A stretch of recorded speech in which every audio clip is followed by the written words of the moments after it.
Salam sejahtera bagi kita semuanya. Om Swastiastu, Namo Buddhaya. Salam kebajikan, kami dari kelompok 1 akan menjelaskan tentang manajemen operasi dan kualitas untuk menghasilkan barang dan jasa. Sebelum memasuki materi, izinkan saya memperkenalkan nama anggota dari kelompok 1. Yang pertama, Diva Amelia Sihotang, NPM 200130102222. Yang kedua, Ani Marisa 200130102225. Yang ketiga, Rizky Jamelia 200130102238. Yang keempat, Muhammad Alwi Akbar 200130102243. Yang kelima, Warda Verda Verina 200130102245. Yang keenam, Nicholas Ricky 200130102215. Istilah operasi merujuk pada seluruh kegiatan yang dilibatkan dalam pembuatan produk, barang, dan jasa bagi pelanggan. Dalam masyarakat modern, sebagian besar yang kita inginkan atau butuhkan, dari perawatan kesehatan hingga makanan cepat saji, dihasilkan oleh operasi jasa.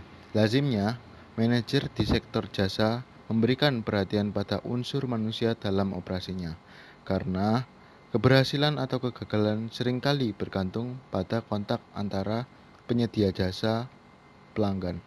Operasi sendiri dibagikan menjadi dua. Yang pertama, operasi jasa, yaitu kegiatan yang menghasilkan produk berwujud dan tidak berwujud seperti transportasi, hiburan, dan lain-lain.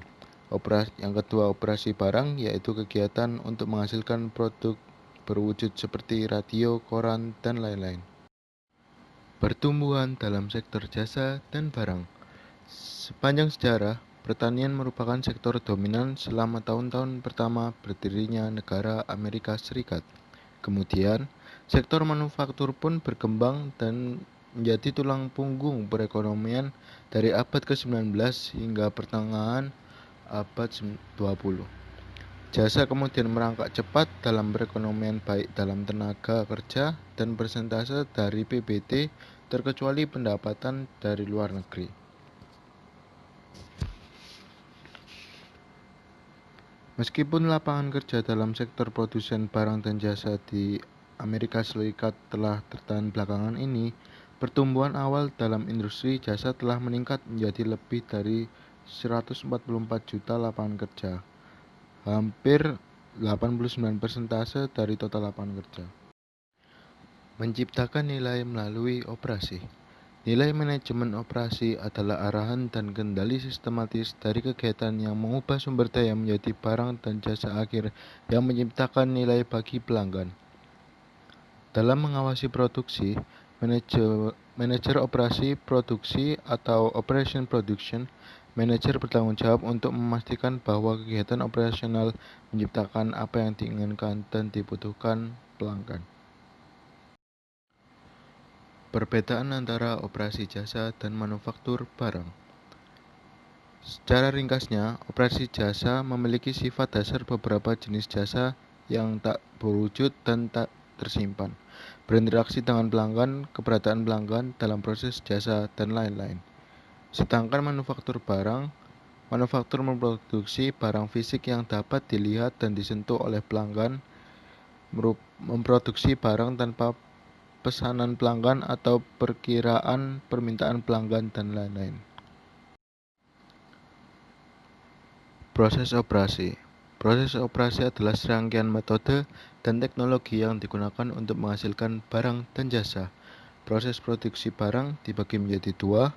Operasi dibuat untuk dipesan, make to order operation. Yang kedua, operasi dibuat untuk disimpan, make to stock operation. Proses produksi jasa dibagi menjadi dua, sistem kontrak rendah, sistem kontrak tinggi. Strategi bisnis sebagai penggerak operasi. Ragam bentuk operasi produksi. Setiap perusahaan telah mengidentifikasi satu strategi bisnis yang digunakan untuk menarik minat pelanggan dalam industri.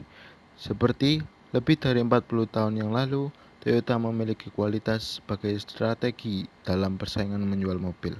Strategi bisnis menentukan kapabilitas operasi. Kapabilitas operasi yakni kemampuan khusus yang membuat produksi berjalan dengan baik sehingga bisa mengungguli pesaing yang ada. Perencanaan operasi.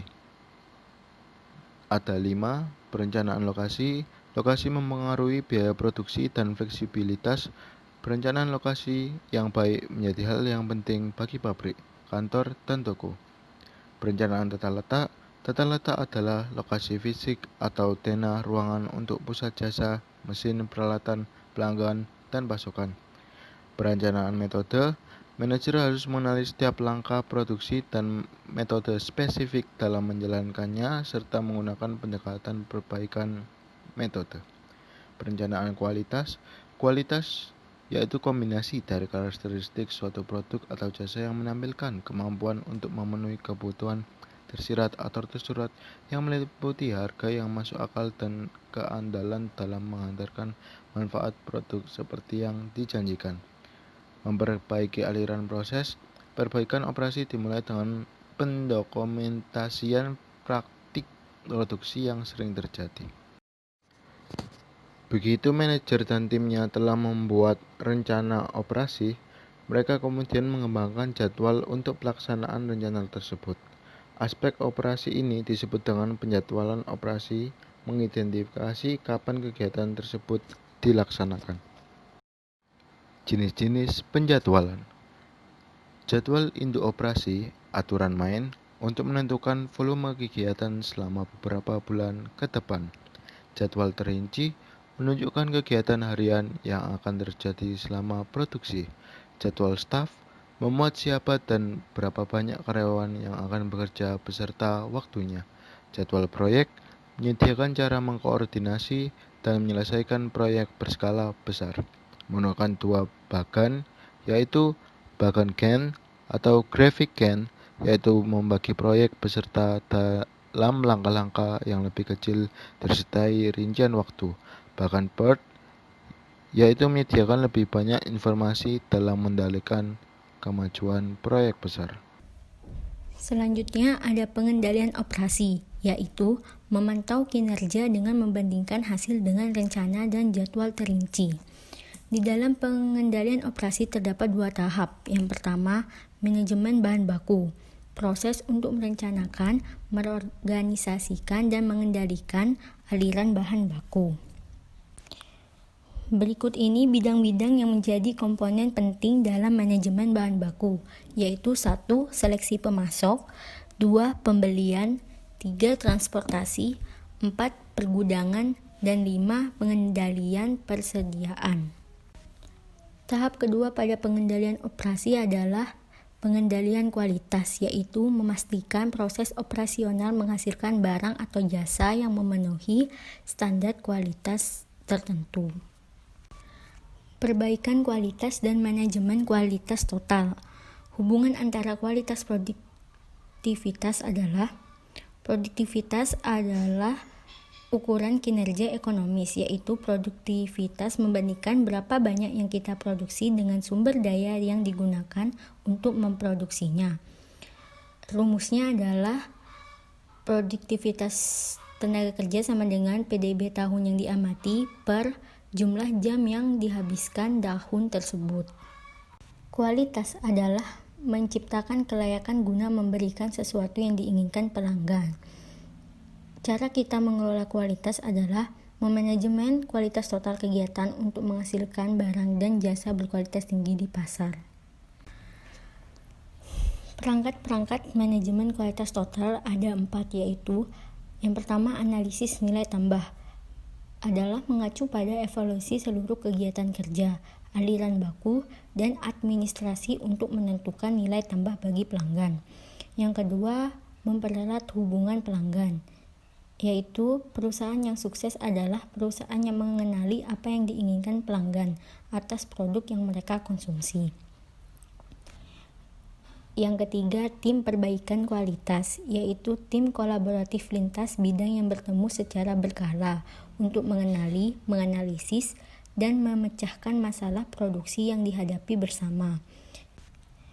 Dan yang terakhir, rekayasa ulang bisnis, yaitu berfokus pada perbaikan proses bisnis, merancang ulang setiap langkahnya dengan memulai lagi dari nol.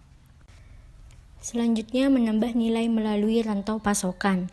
Sekelompok perusahaan dan aliran aktivitas yang bekerja sama untuk menghasilkan produk. Cara-cara untuk menambah nilai melalui rantau pasokan yaitu melalui strategi rantai pasokan. Yang pertama, mengasumsikan bahwa perusahaan dikelola sebagai perusahaan tunggal ketimbang bagian dari sistem pasokan yang terkoordinasi. Yang kedua, manajemen rantai pasokan. Memandang rantai pasokan sebagai satu kesatuan untuk memperbaiki keseluruhan aliran melalui suatu sistem dari beberapa perusahaan yang bekerja sama. Yang ketiga, rekayasa ulang rantai pasokan untuk hasil yang lebih baik, yaitu untuk menurunkan biaya, mempercepat layanan, dan mengkoordinasi aliran informasi bahan baku. Cara kedua untuk menambah nilai melalui rantai pasokan adalah alih daya dan rantai pasokan global. 1. Alih daya outsourcing, yaitu strategi membayar pemasok dan distributor untuk menjalankan proses bisnis tertentu atau menyediakan bahan baku dan layanan yang dibutuhkan. 2. Pengaturan aliran bahan baku antar negara mengharuskan perusahaan untuk menaati regulasi bisnis di tiap-tiap negara. 3. Hasil bagi pengalih daya adalah keutuhan yang lebih besar akan keterampilan operasi demi mencapai integrasi dari berbagai fasilitas produk yang tersebar seantero dunia. Sekian presentasi dari kelompok 1 yang membahas manajemen operasi dan kualitas untuk menghasilkan barang dan jasa. Kurang lebihnya mohon dimaafkan. Assalamualaikum warahmatullahi wabarakatuh.